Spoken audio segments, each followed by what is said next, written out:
Se você acha que já teve aquele emprego dos infernos, é porque você não conheceu o patrão desse filme aqui.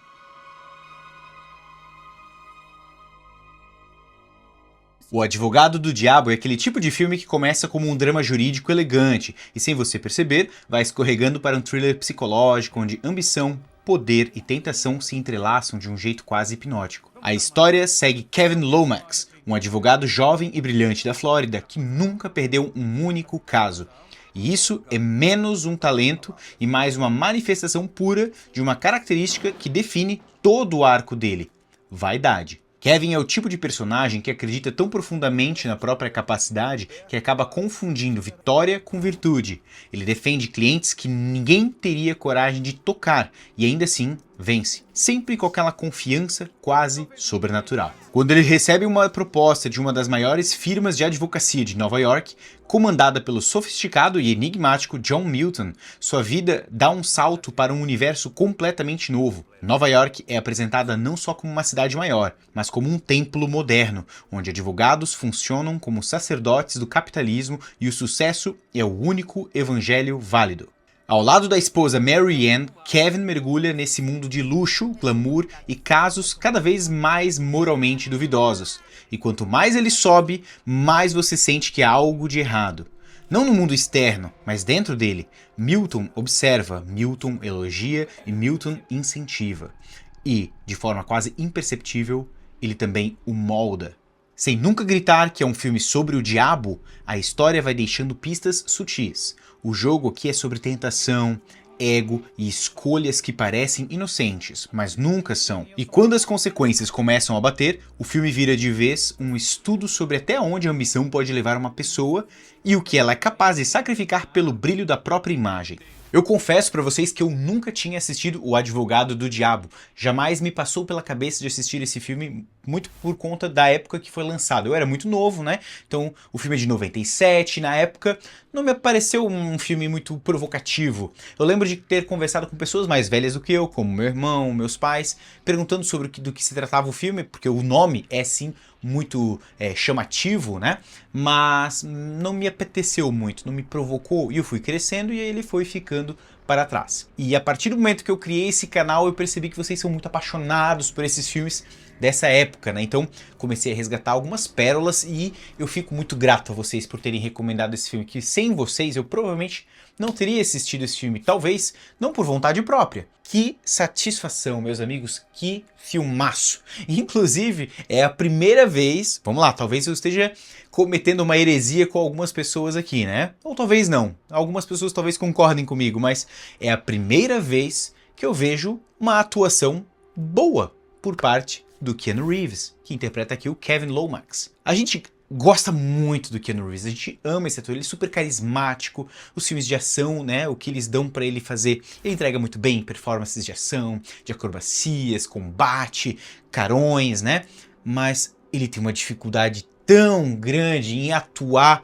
e botar carga dramática em seus papéis. Pelo menos eu não me recordo de ter visto nada fora desse papel aqui que ele tenha realmente sido um bom ator. Já me sugeriram, eu quero saber de vocês, se vocês concordam comigo, falaram que no filme A Casa do Lago, com a Sandra Bullock, nesse filme ele atua bem também. Eu nunca vi esse filme. Se vocês quiserem que eu assista e traga aqui pro canal, pode mandar, me avisem. Eu quero dizer pra vocês que é muito prazeroso ver isso. Porque pra quem já assistiu Drácula de Coppola, vendo aquela atuação bizarra e enfadonha dele, ah, não dá, cara. Tava lá do lado de Gary Oldman, né? E mais um monte de gente muito boa, Anthony Hopkins.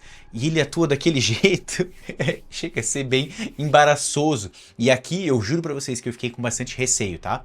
Pô, a gente tem aqui no filme Al Pacino. Cara, eu pensei, o que esse menino, porque ele ainda era bem jovem, né? O Keanu Reeves, tem pra performar com Al Pacino? Minha nossa, eu confesso que eu fiquei com receio e achei que ia ter umas cenas meio bregonas aqui, mas, cara, que satisfação!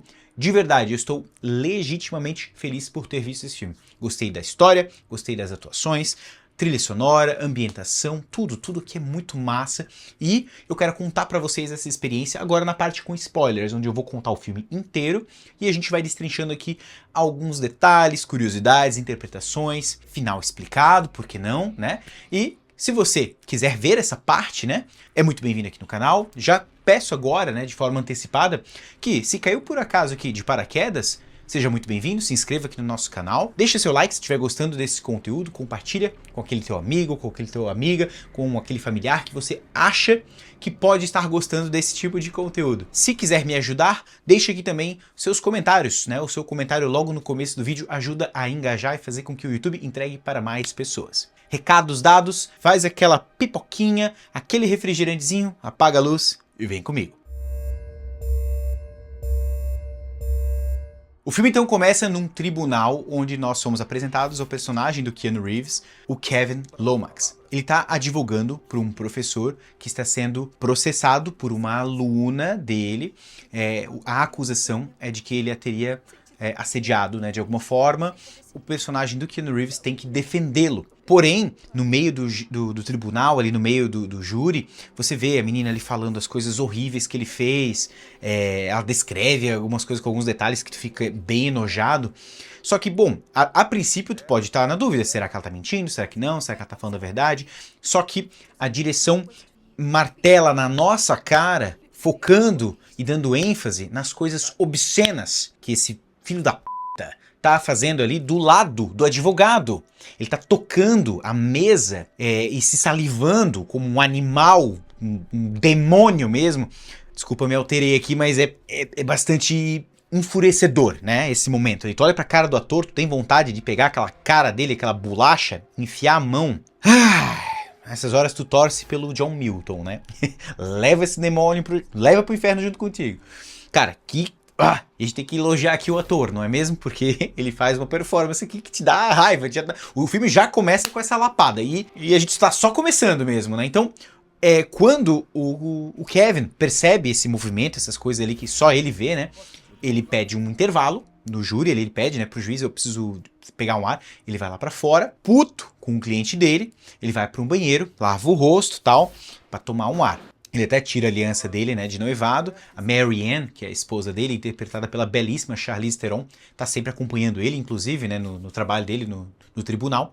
Ele tá ali sozinho, daqui a pouco entra um cara da imprensa, tá aqui com, né, um crachazinho da imprensa, vai ali fazer xixi e tal, e fala pra ele, será que hoje é o dia que eu vou te ver perder no tribunal, né? É uma forma do filme nos mostrar, poxa, um advogado que é jovem, aparentemente nunca perdeu, né, nenhum processo, então a gente, opa, será que vai rolar? Será que não vai? Será que ele vai se entregar, né, na questão da ética e da moral? Fala, cara, eu não posso com isso, eu não vou lidar com isso, eu sei que meu cliente é culpado, ele é um monstro, é um nojento, tem mais aqui, ó, tomar no brioco, mas não, o que ele faz? Ele se recompõe, respira e volta. Lá no tribunal, ele percebe que algumas pequenas mentiras que a garota contou, meio que com medo de que aquela história talvez não fosse sólida o suficiente, ela deu uma floreada um pouco no que já era verdade de fato. Só que ele, por ser muito perspicaz, pegou alguns sinais, conseguiu virar o jogo e fez com que, aparentemente, a garota tivesse armado, junto com seus amiguinhos da escola, algo contra o professor.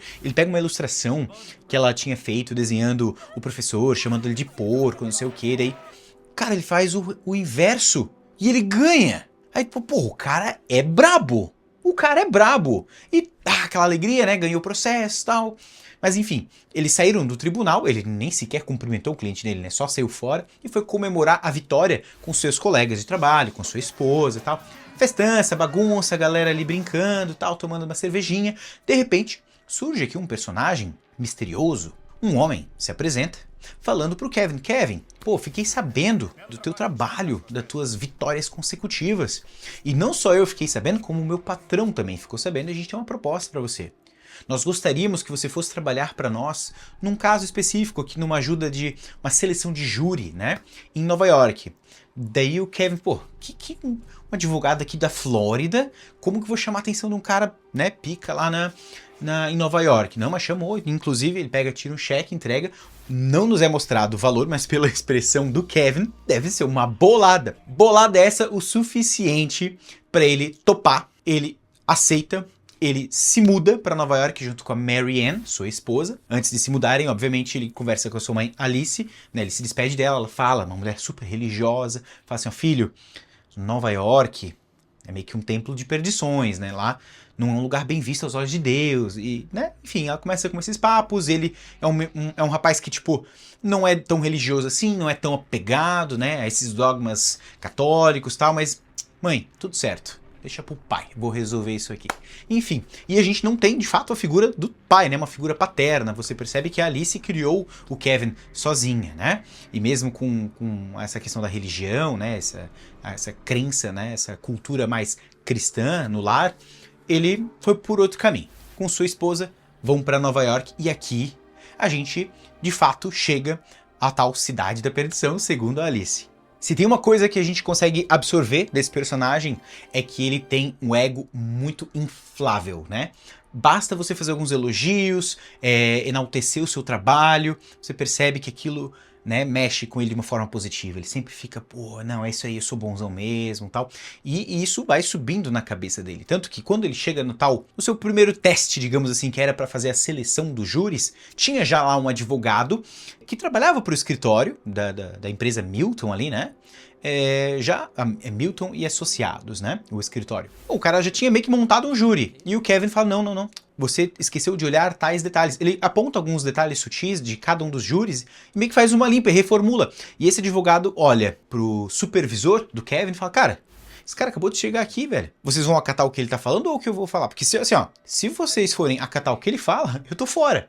E o cara olha pra ele e diz, beleza, pode se retirar. O que o Kevin falar, tá falado. O cara fica meio em choque. No final das contas, o júri foi montado e sucesso. Esse ato dele ali fez que ele já imediatamente fosse direto pro escritório, né, da Milton e Associados, e brevemente foi apresentado ao escritório, onde ele já, nossa, arquitetura bonita, lugar luxuoso, uma estética assim, de outro nível mesmo, né? E um adendo aqui, né, como era charmoso, né, esses detalhes da arquitetura, as decorações dos anos 90, né, cara? Poxa, eu tenho uma certa nostalgia com isso, aqueles móveis mais escuros, um amadeirado bonito, aqueles móveis que eram de madeira verdadeira, madeira, sabe?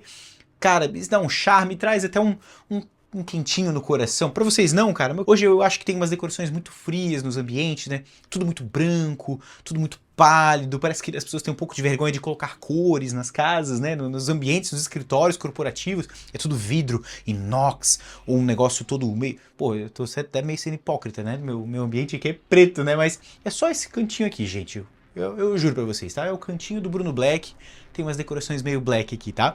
Mas esses detalhes são importantes porque, como uma figura cinematográfica, tudo ao redor dos personagens faz parte da narrativa, né? Então, esses ambientes luxuosos são para enaltecer não só a estrutura e o ambiente, obviamente, mas também para chamar a atenção do espectador que tá vendo a crescente, né? Porque ele sai de um escritório muito mais simplesinho, né? E sai lá de uma cidade da Flórida e do nada tá num lugar muito luxuoso. E o luxo, a luxúria e outras coisas relacionadas a poder são a assinatura de John Milton, que é o personagem que a gente vai ser apresentado em breve aqui, que é o dono, né, do escritório de advocacia. Mas antes disso, nós somos apresentados a uma certa personagem, de forma bem breve, bem tranquila, assim.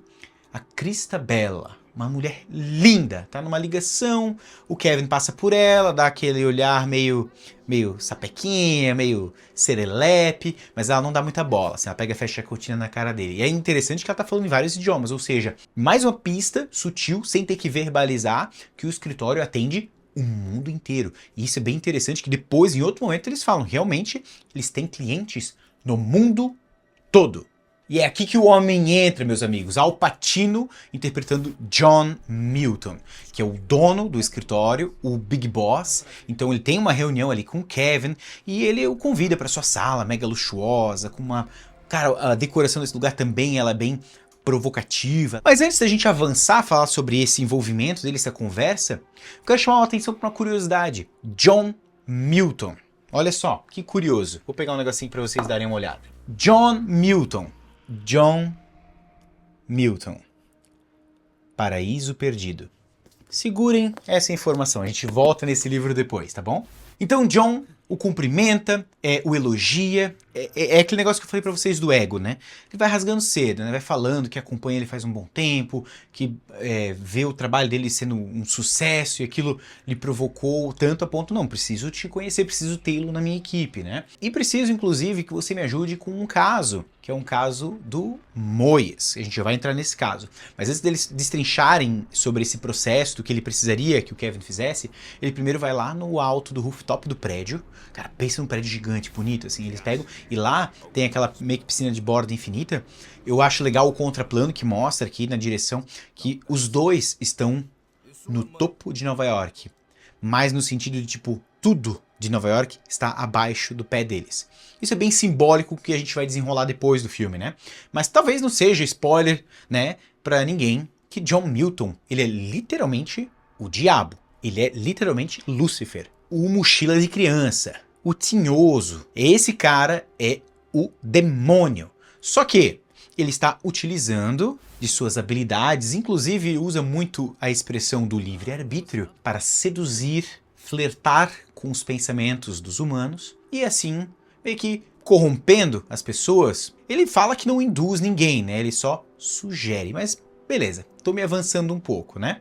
Então aqui ele fala sobre o caso do Moyes. O Moyes é um cara que aparentemente foi filmado fazendo alguns tipos de rituais com sacrifícios de animais. Então existia, sim, uma pessoa, né, um procurador fazendo um ato de processo contra ele, né? Então, nesse caso, Kevin precisa visitá-lo, falar sobre esse processo, né? Mas quando ele chega lá no lugar, ele vê que o Moyes mora num lugar super insalubre, sujo, escuro, mal iluminado, parecia até tipo como se estivesse entrando naqueles metrô abandonado, uma sujeira, uma escuridão. Mas enfim, ele encontra o tal do Moyes lá.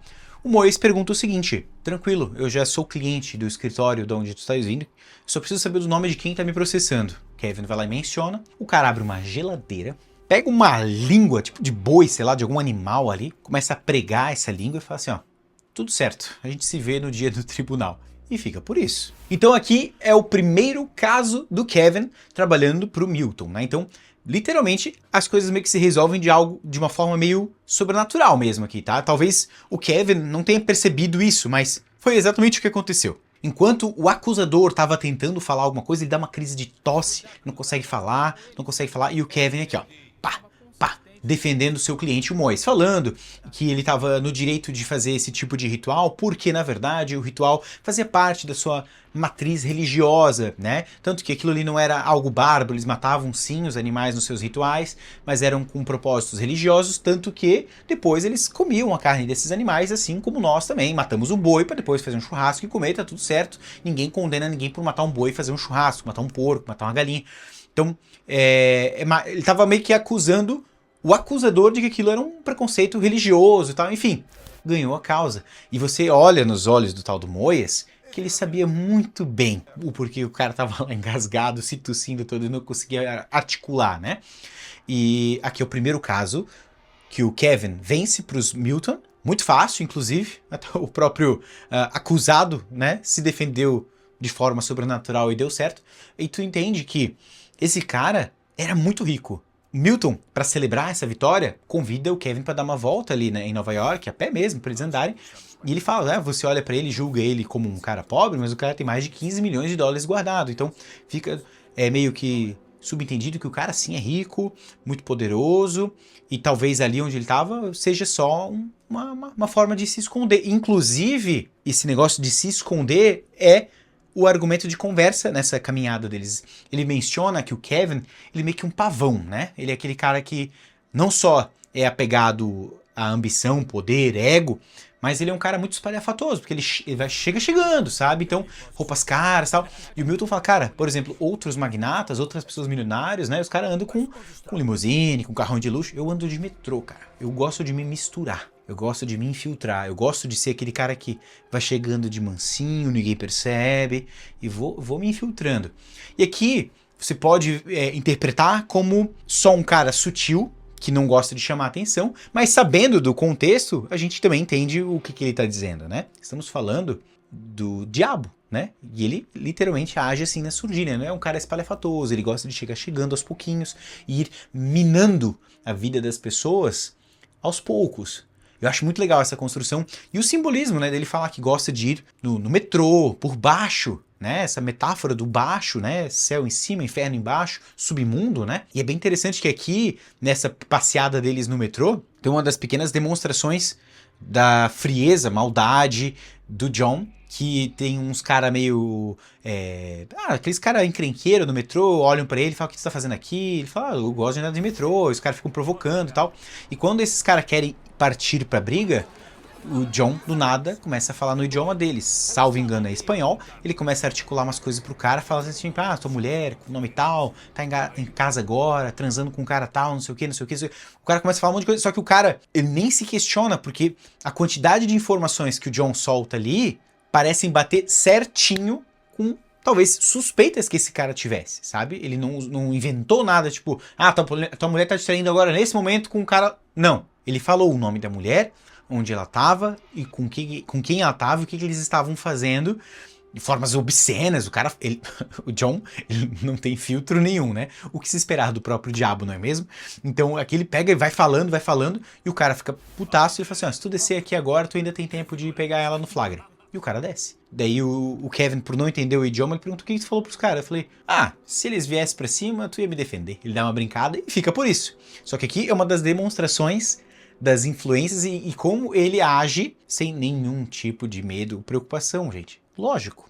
A gente sabe quem ele é, mas é bem interessante porque o Al Pacino, ele dá essa camada de sarcasmo, de molho mesmo, né? O cara tem um molho, ele sabe como articular, ele é perfeito para esse papel. E esse jogo de cintura que ele dá aqui, esse deboche nos olhares dele, no sorriso dele, a cara desse homem é perversa. Revigorante.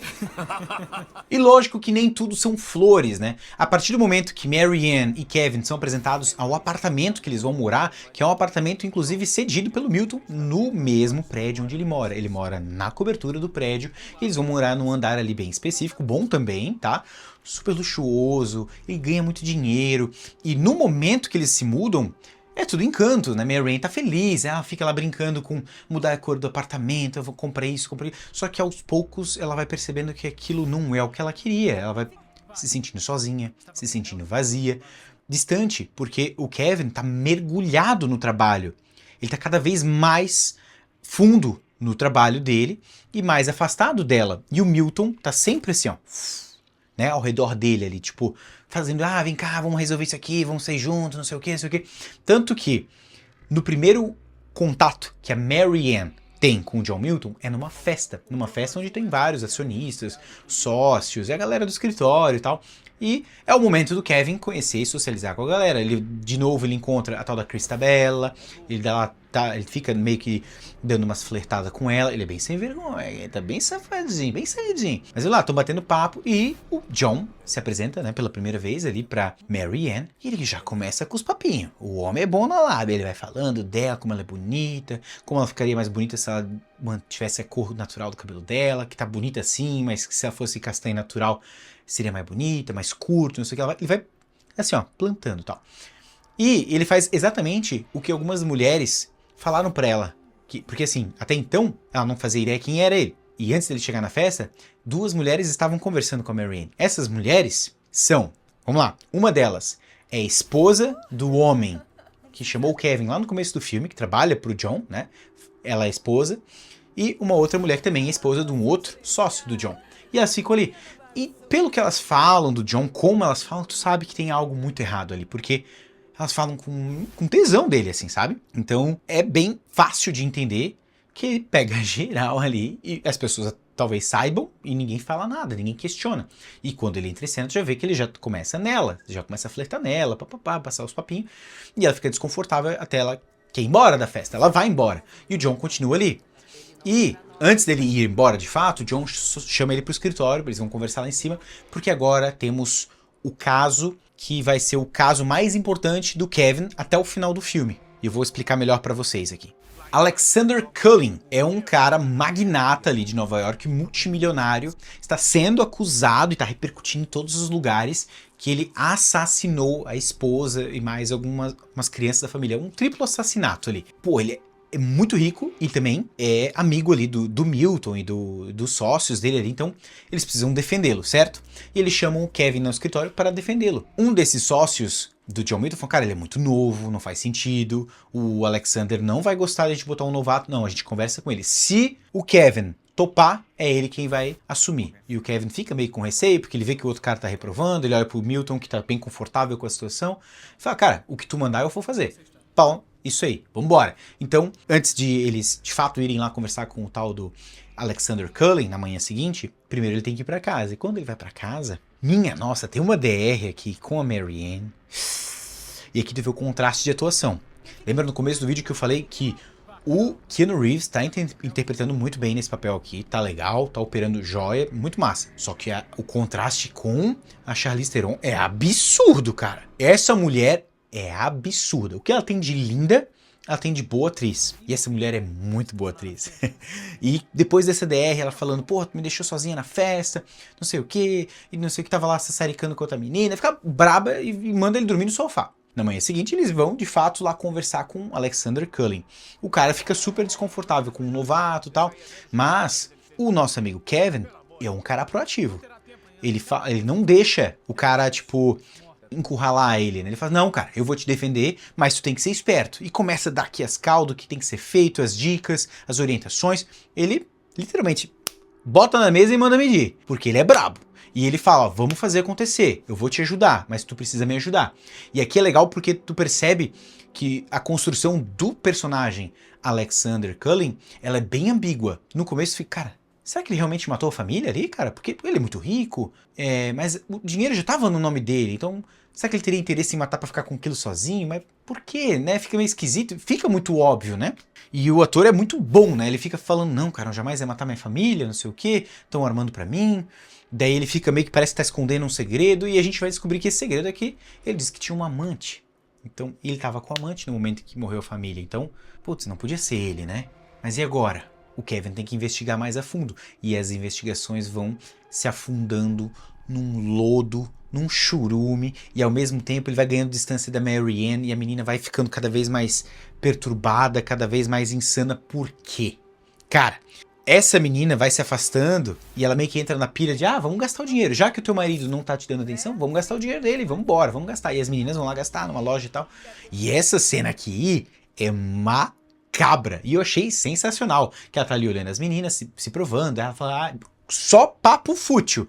Porque eu botei prótese não sei o que no doutor não sei das quantas. Olha só como parece natural. Lalala. Só papinho fútil. Do nada, quando ela tá botando a blusa de volta, essa personagem que ela é esposa do homem que ofereceu a proposta de emprego originalmente lá pro Kevin, ela dá uma olhada pra Marianne e o rosto dela, metade do rosto, se deforma numa figura demoníaca assustadora. E que efeito incrível, cara. Bizarro, medonha.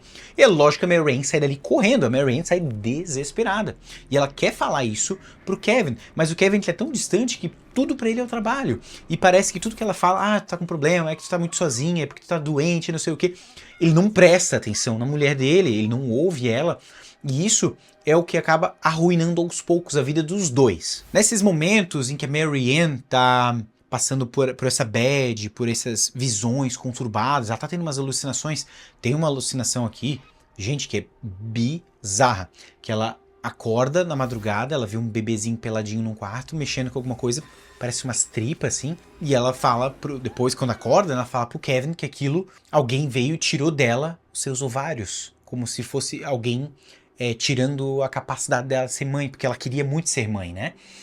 Tanto que no ato em que eles queriam resolver seus problemas dessa forma, né? O Kevin vai e propõe assim, tu me quer mais presente e tal, então vamos fazer um filho. Vamos fazer um filho. E ela fica feliz, né? Então eles vão lá, vão fazer amor. Só que no ato, de fato, que eles vão fazer ali amor, é muito massa esses efeitos aqui, porque eles ficam trocando a atriz, a Charlize Theron, pela atriz que faz a Christabella. Ele fica com desejo pela Christabella, então, enquanto eles estão se beijando, ele abre os olhos e vê a Christabella. Daqui a pouco ele vê a esposa dele, daqui a pouco troca, vai e volta, vai e volta. E daqui a pouco ela percebe que ele não tá ali presencial, sabe? Tipo, para, tu não tá aqui comigo. Ele, não, eu tô aqui. Não, tu não tá. E ela pega e sai frustrada. Ali já era um dos sinais do que vem pela frente, né? Dessa ruína do relacionamento aqui. E à medida que o filme avança, o caso do Cullen, ele vai ganhando uma repercussão midiática muito intensa, né? Cara, o Kevin, ele tá cada vez mais mergulhado naquilo. Ele vê umas coisas bizarras acontecendo no escritório, por exemplo. Aquele cara, sócio majoritário lá do John, ele tá meio que fazendo uma queima de arquivos e tal. E o Kevin vai lá perguntar do que se trata. E ele fala, a gente tem um fiscal aí do governo que tá vindo fazer umas perguntas meio estranhas e tal. Não, estamos eliminando qualquer tipo de evidência. Ele tá literalmente queimando provas que poderiam prejudicar o Milton, né? E isso fica guardado ali com o Kevin e ele não fala absolutamente nada, porque aquilo não lhe cabe. Mas num determinado momento, quando ele tá ali frustrado depois de brigar com a Mary Ann, tá caminhando na rua, esse cara o encontra. Ele fica possesso porque ele descobre que o nome do Kevin tá ali como um dos sócios do escritório. Daí o Kevin fica, não assinei nada? Assinou sim. E quer saber? Estão fazendo as coisas por baixo dos panos, não estão me contando nada. Se por acaso, pode falar pro John Milton, se por acaso aquele fiscal me procurar de novo, eu vou contar tudo pra ele, ó. Tô nem aí. Tá muito possesso. Como ele está se sentindo enganado. Porque ele trabalha muitos anos ali e ele vê a ascensão do Kevin muito repentina. Isso gera, com certeza, revolta em vários colaboradores ali, né? Só que ele conta isso pro John, esse encontro que ele teve. E enquanto ele tá ali conversando com o Kevin, paralelo a isso mostra esse cara correndo, fazendo exercício no Central Park e tal, e como as pessoas parecem que estão olhando ele estranho, ele continua correndo, ele começa a ver uns rostos esquisitos, ele começa a ficar desesperado, e daqui a pouco ele é atacado por 2 moradores de rua, aparentemente, assim, só que não são, porque tu olha pra cara dele e está deformado em forma demoníaca, eles batendo nele até ele morrer. Esse cara morre, enquanto o Kevin tá lá conversando com o John. Ou seja, você tem uma noção da magnitude dos poderes do John, né? Até onde ele pode ir sem sair do lugar, né? E é interessante porque esse assassinato dele ali, né? Não parece gerar comoção nenhuma nas pessoas que trabalham no escritório, porque no próprio funeral tá lá o John Milton dentro da igreja, ele até toca assim na água benta e a água começa a enfervecer, assim, cara, que cena bizarra.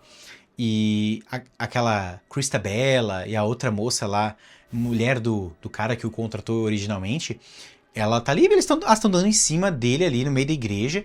E aqui acontece algo que é muito, muito revoltante.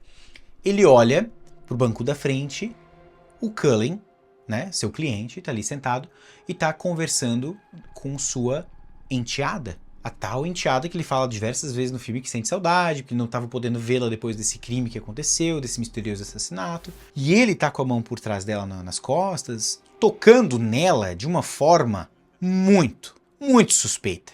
E o Kevin não consegue tolerar isso. E ele pega e sai dali.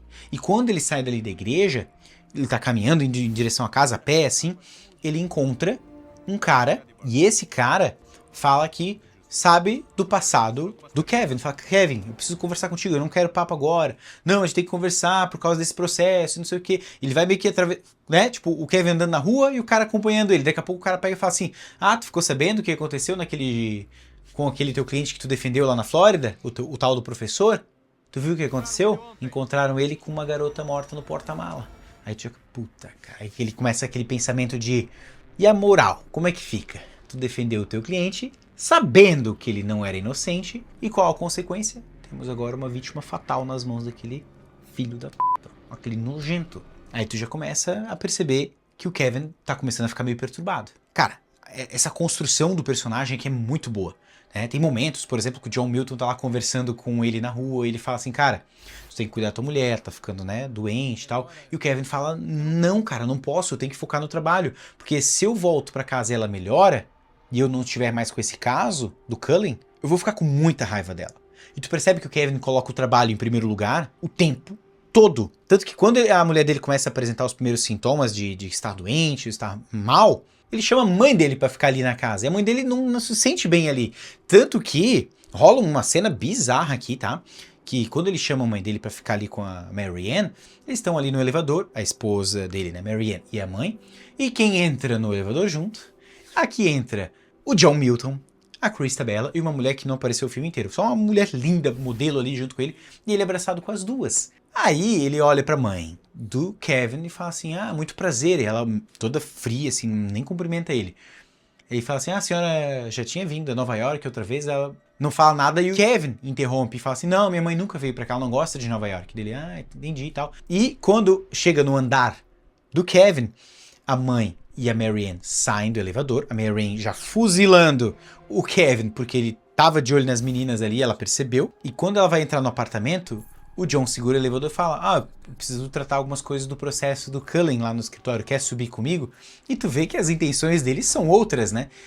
Cara, essa cena delas ali se beijando, se pegando no elevador, e o Kevin meio que tipo, eu vou ou não vou, né? Aquela tentação.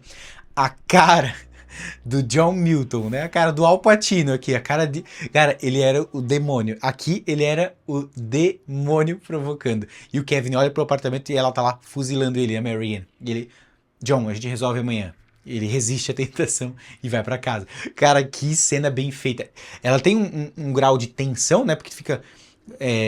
o que tá acontecendo, assim, né? Tipo, em dúvida, será que ele vai aceitar ou não? A gente vai, então, pro primeiro encontro, né? No tribunal pra defender o Alexander Cullen. E, cara, a artimanha que o Kevin usa aqui é muito boa. Ele chega no júri e fala assim, gente, eu sei que vocês não gostam desse cara, ninguém aqui gosta, eu gosto muito menos, é um nojento, arrogante. Ele começa a malhar o pau no cara, o cara fica, o que tá acontecendo, velho? Daí, do nada, ele fala assim, só que tem um detalhe, vocês podem falar o que vocês quiserem desse cara, mas não podem chamá-lo de assassino. Porque nós sabemos que ele estava com uma amante no horário tal, e ela vai ser trazida aqui pra falar, pra depor, né? E a galera, então fica aquele negócio, né? Tipo, cara, beleza. Infidelidade e ser mau caráter ainda não é crime, né? Então pode xingar do que quiser, mas ele, né? Ele tem ali a desculpa de que ele não tava lá, ele não tava presente, e a galera pesa. E o primeiro cara fica muito brabo com ele, fica enfurecido, fala, cara, como é que tu me humilha assim na frente de todo mundo? Eu te pago pra isso, calma aí. Enquanto as pessoas acharem que tu, sei lá, comendo a tua secretária, ele fala com essas palavras, tá? Eles sabem que tu não é um assassino. Aí o cara, agora eu tô gostando de você. Agora tá, né? Cara, e é muito legal porque essa hora que ele fala isso, ele tá meio estressado, né? Eles pedem um tempo, então ele vai dar uma volta.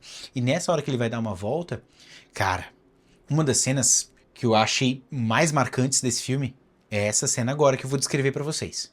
O Kevin recebe a informação de que sua esposa Marianne estava na igreja. E quando ele chega lá, ela tá coberta, assim, tipo, chorando. Meu Deus, toda com a cara inchada, assim, sabe, de choro. E em volta numa, tipo um edredom, assim, ele vem perguntar pra ela o que aconteceu, o que ela tá... E do nada ela pega e fala que enquanto ele tava no tribunal, o John Milton a visitou e fez coisas horríveis com ela. Que ele abusou dela, que ele a violou.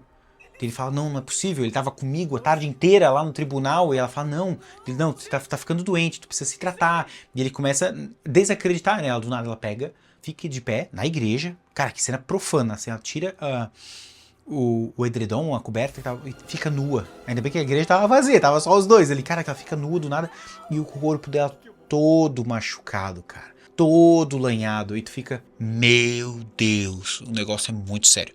E obviamente eles a levam para um hospital, né, e para um lugar onde ela possa ficar sob vigia constante, né, sob profissionais ali olhando para ela, e o Kevin não sabe o que fazer.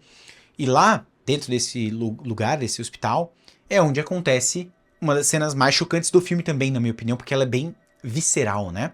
Enquanto ela tá ali sob os cuidados da galera profissional, tem uma personagem que ela aparece pontualmente no filme, que ela é meio que uma secretária do Milton e meio que gerente de casos ali, que ela acompanha o Kevin também.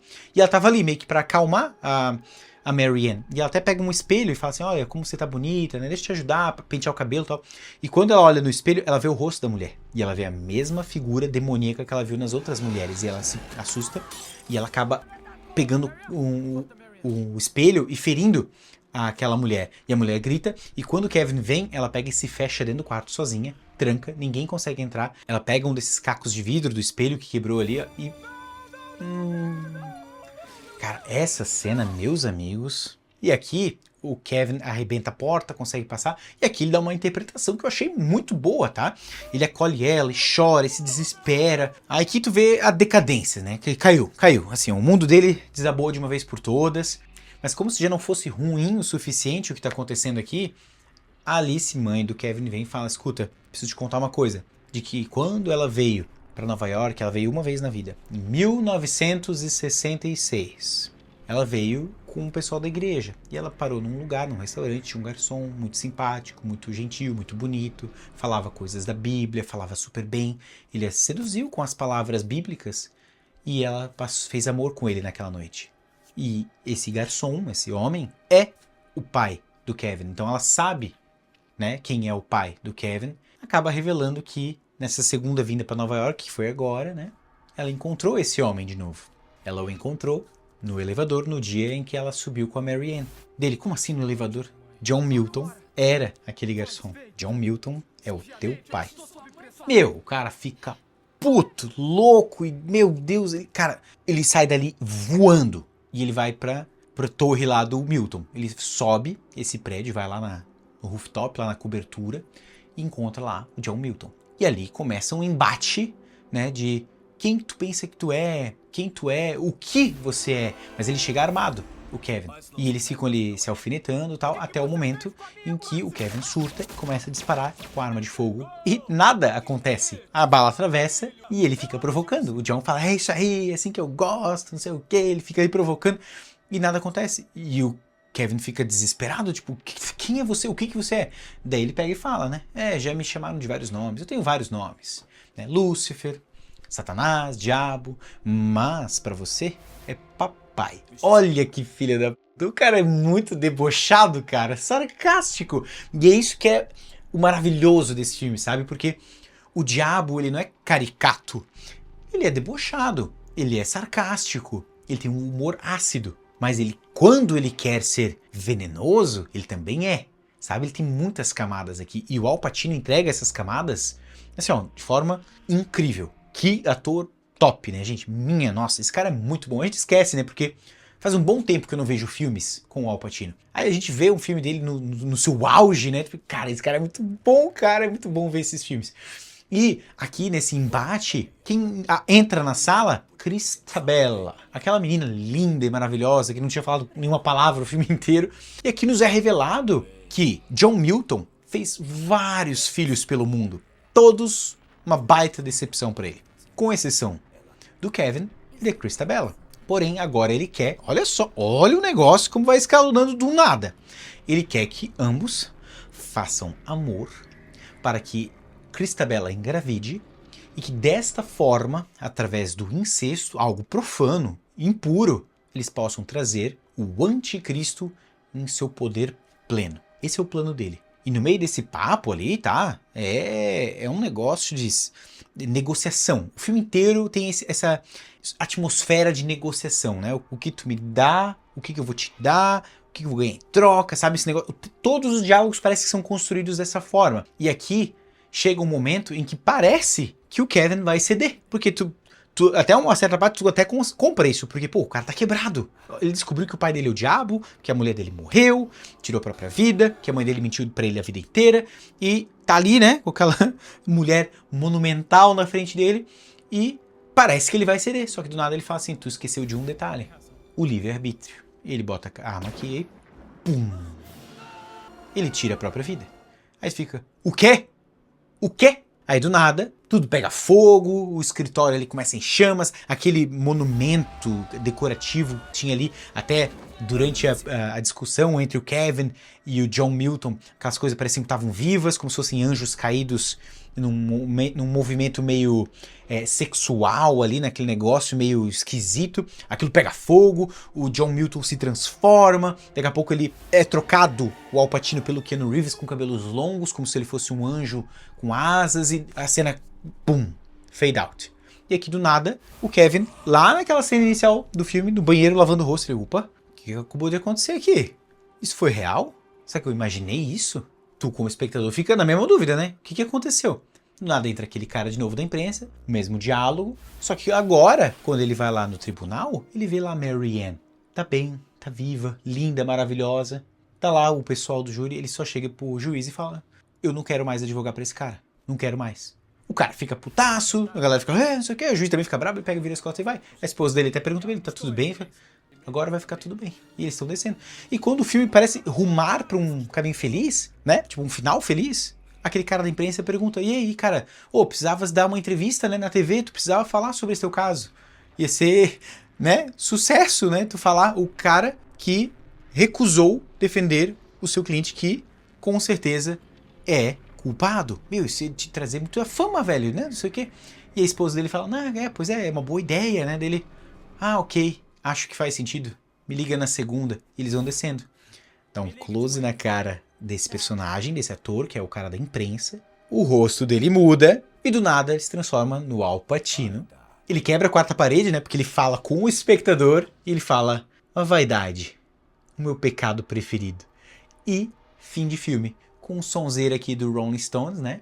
Paint to Black. Cara, que filmaço, gente. Que filmaço. Cara, sensacional. Eu acho muito massa como eles constroem o diabo desse filme como aquela entidade que ela não usa força, ela não usa o terror para manipular. Ela seduz com o ego, com os elogios, ela vai te inflando, né? Vai falando, nossa, como você é bom nisso, nossa, você é realmente o melhor.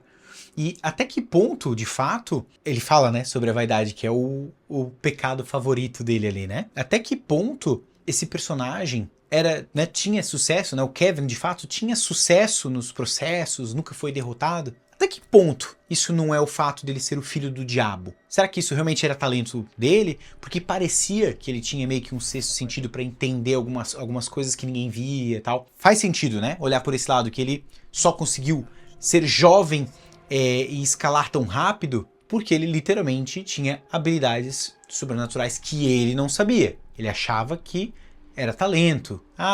Um banheiro específico lá no tribunal, que eu conseguia escutar algumas conversas do júri, né? Sabe? E ele fala isso. Mas será que realmente ele conseguia escutar? E se ele escutava, era realmente por causa de um buraquinho da infraestrutura física mesmo? Ou porque ele tinha habilidades sensoriais que realmente era uma habilidade que ele conseguia e ele não era consciente disso ainda, né?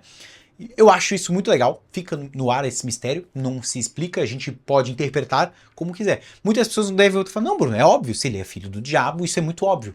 Pode ser, ok? Pode ser que não também, às vezes ele é só muito bom, né? E talvez isso fazia o ego dele ser tão inflado e chamar a atenção do pai, porque como ele falou, ele tem vários filhos, muitos foram decepções. Talvez esses vários filhos não se destacaram a ponto de chamar a atenção dele, entendeu? Então, às vezes, não é nem questão de poder, é questão de que, não, o cara é bom. E é por isso que merece minha atenção. Entendeu? O filme fala várias vezes sobre livre-arbítrio. O que me faz interpretar que, no final das contas, o diabo ele não é o vilão desse filme. Sim, ele não é bonzinho e ele fez muitas atrocidades ali com pessoas paralelas à história. Inclusive, as coisas que ele fez com a Mary Ann foi ele fazendo diretamente, né? Mas, referente ao personagem do Kevin, tudo o que aconteceu ali é por culpa dele. Ele teve vários sinais de que aquilo ali não estava certo. Aquele negócio de dinheiro fácil, velocidade demais no sucesso, pode ser um alerta, né, uma bandeira vermelha de que, opa, calma lá, calma aí. Será que realmente tá certo isso? Por que ele não enxergava isso?